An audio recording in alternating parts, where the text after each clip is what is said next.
Pragmática. A pragmática é a área da linguística que preocupa-se em estudar a linguagem, no contexto de seu uso na comunicação. Mas a pragmática não é propriamente uma disciplina científica, porque não tem objeto claramente definido. Ainda pode-se afirmar que a pragmática, além da construção da frase, focando essencialmente os objetos da comunicação. Por exemplo, se há uma pessoa em um ônibus ocupando a vaga reservada para o idoso, o idoso poderia simplesmente se dirigir à pessoa que está sentada de uma forma direta, pedindo à pessoa, no caso, que ela pode me ceder o lugar, por gentileza, ou pode simplesmente dizer: há uma necessidade de colocarem mais assentos para idosos no ônibus. O idoso em nenhum momento pediu o assento, mas indiretamente revela a sua intenção. Tá. O pragmatismo, na área filosófica, originou-se no século XIX e tem como seus principais nomes Charles Sanders Peirce, William James e John Dewey. Também se destacam, em sua época, Richard Hort, que é defensor das ideias neopragmatistas, juntamente com também o filósofo Stanley Cavell. O neopragmatismo é um termo recente, existente na década de 60, utilizado para denominar a filosofia que introduziu muitos conceitos do pragmatismo. Charles Sanders Peirce destacou-se nos campos da semiótica. Seu pragmatismo caracteriza-se pela ideia de significado que envolve em sua semiótica, enfatizando as várias funções do signo e as várias formas de constituição do significado, mas também pela definição de verdade que defende a sua concepção, segundo a qual as teorias científicas são um conjunto de hipóteses cuja validade depende dos seus resultados.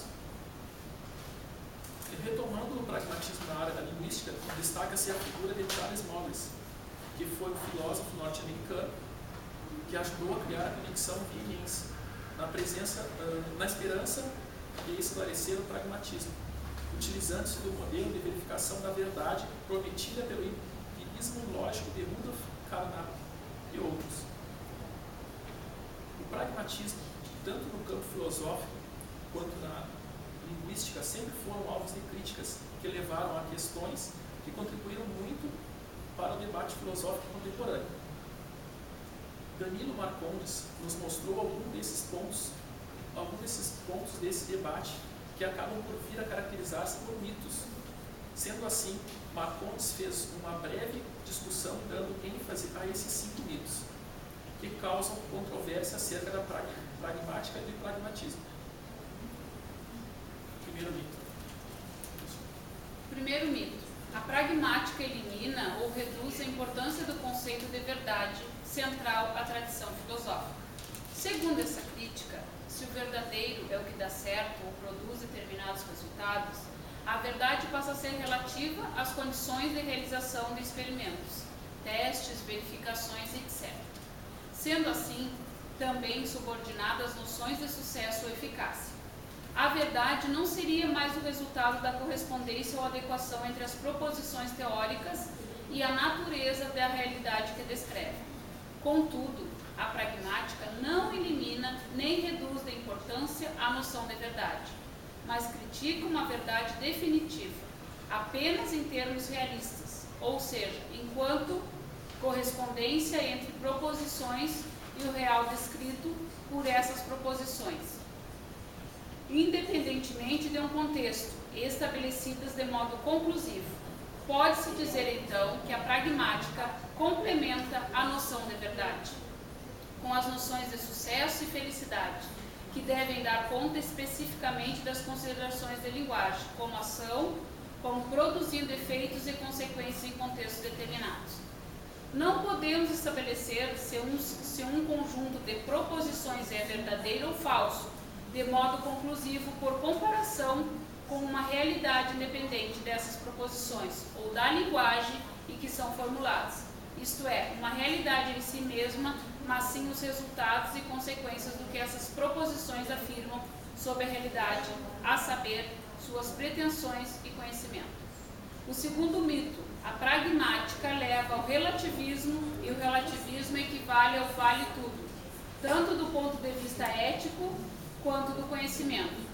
A pragmática pressupõe uma concepção segundo a qual o significado é relativo a contextos determinados e deve ser considerado a partir do uso dos termos e expressões linguísticos utilizados nesse contexto. Isso não equivale ao vale tudo, porque o significado não é visto como arbitrário, mas como dependente do contexto. A consideração do uso envolve, portanto, a determinação das regras e condições de uso que caracterizam os contextos específicos em que o significado se constitui.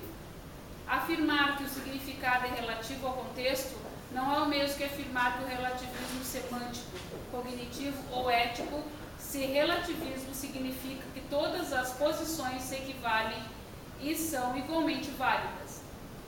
Ao contrário, a consideração de regras, convenções e condições de uso exclui a arbitrariedade, explicitando o processo de constituição e de alteração do significado de uma palavra ou expressão linguística. Terceiro mito. A pragmática inviabiliza a ciência. Trata-se até certo ponto de um corolário de posição examinada. A pragmática exclui certamente a concepção realista tradicional da ciência como um conhecimento definitivo e conclusivo de uma realidade considerada em si mesma. A história da ciência revela a importância de uma consideração pragmática de ciência. Não encontramos uma, mas várias noções de ciências, desde o pensamento grego antigo, que primeiro a formulou, até os dias de hoje.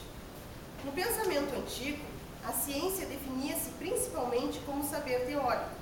A partir da modernidade do século XVI, aproxima-se mais da prática, de um saber técnico aplicado, embora persistam concepções estritamente teóricas do conhecimento científicos em campos como a matemática. Sobretudo, a partir do século XIX, surge uma distinção entre as ciências naturais e as ciências humanas e sociais, que abre caminho para um debate sobre a metodologia das ciências importante até hoje. A ciência e as teorias científicas passam, ao contrário da concepção realista, a serem consideradas como mais um jogo de linguagem. Na acepção de Wittgenstein, com regras, convicções e objetivos próprios. Uma teoria é um modelo explicativo, um conjunto de proposições hipotéticas que visam explicar um determinado domínio do real. As noções pragmáticas de efeito e consequências são fundamentais para a avaliação dos resultados e experimentos científicos e para a falsificação e validação das hipóteses científicas. Por outro lado, alguns dos principais representantes do neopragmatismo contemporâneo, principalmente nos Estados Unidos, como Richard, questionam determinados pressupostos do pensamento moderno, ainda mantido em várias correntes de pensamento contemporâneo, inclusive na filosofia analítica da linguagem, segundo os quais a ciência teria uma espécie de paradigma de todo conhecimento, a filosofia devendo tomá-la como modelo. Hort, por exemplo, aponta que na própria tradição filosófica, a literatura e mesmo a poesia frequentemente estiveram mais próximas da filosofia do que a ciência, sendo ao menos tão relevantes quanto esta, que não mais até para o pensamento filosófico.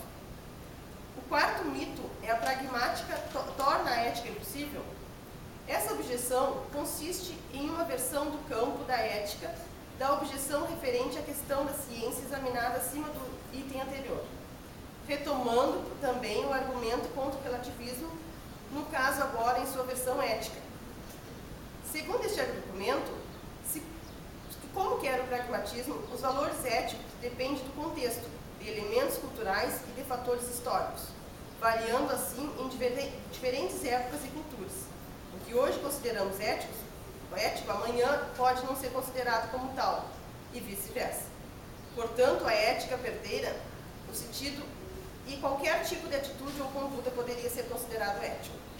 O pragmatismo apenas questiona os absolutos éticos, ou seja, a existência de valores éticos universalmente válidos, independente da ética ou do contexto, ou ainda o cognitismo ético, a posição segundo a qual poderíamos ter uma ciência da ética, baseada no conhecimento desses valores, a partir do que orientaríamos nossa ação, propõe ao contrário que os conceitos éticos, tal como os científicos, sejam examinados em relação aos contextos de uso e intenções dos agentes a usá-los. Uma análise pragmática dos conceitos éticos explicita seu sentido e seus pressupostos, torna mais evidentes seus objetivos e permite-nos avaliar seus efeitos e consequências.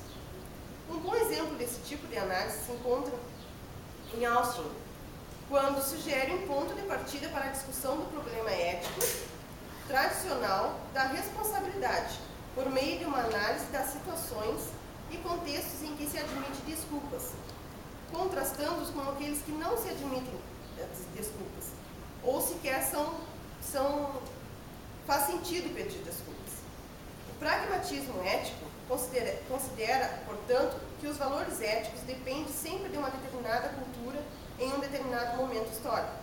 Porém, não considera que isso acarretaria o fim da ética.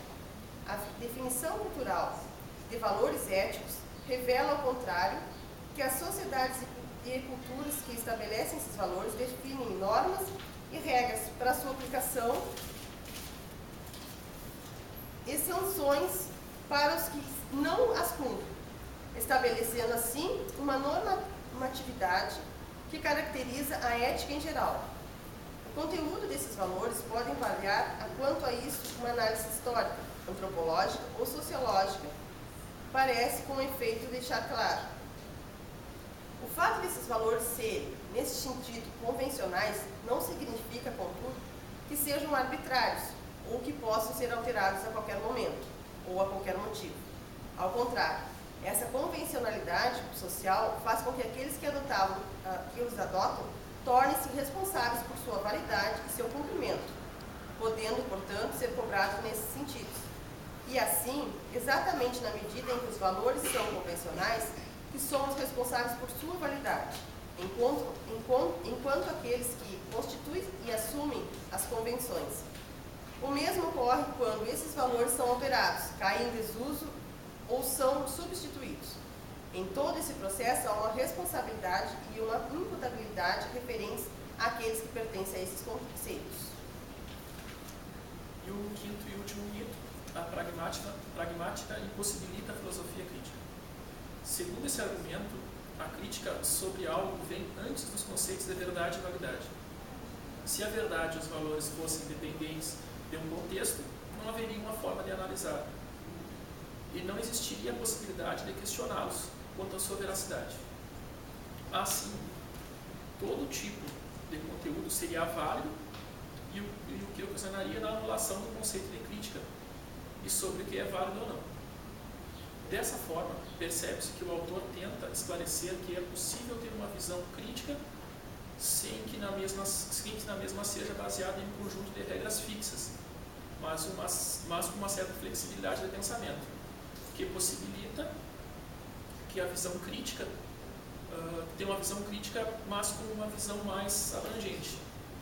Para William James, no caso, o maior inimigo de qualquer de nossas verdades é o restante de nossas verdades.